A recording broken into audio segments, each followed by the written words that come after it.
Assalamualaikum warahmatullahi wabarakatuh. Para Bapak Ibu serta rencang sedaya ingkang kawula hormati, dan dalam dinten niki monggo kita sareng-sareng ngaturaken syukur dumateng Gusti Allah ingkang Maha Agung. Menika kita taksih diparingi nikmat lan rahmat sehingga kita sedaya saged kempal kanthi pinaringan sehat wal afiat. Para Bapak Ibu lan rencang-rencang ingkang kawula hormati, ing dalam kesempatan menika kawula badhe sekedhik caos sesorah babagan kedisiplinan. Kedisiplinan iku dadi kunci kanggo kesuksesan. Tanpa kedisiplinan, awak dhewe bakal nemu alangan gayuh tujuan kita.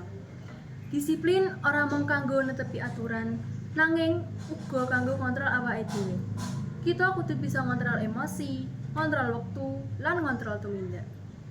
Disiplin minangka pakulinan wong sukses, ora tau nyerah, dheweke terus berjuang, terus nyoba lan terus ndedonga. Kula pengen ngajak kita sedaya kangge bangun kedisiplinan wonten ing pisan kita. Kita kedah saged ngatur wekdal kita, ngatur keuangan kita, lan ngatur tumindak kita. Disiplin minangka bagian saka dalan kanggo gayuh sukses.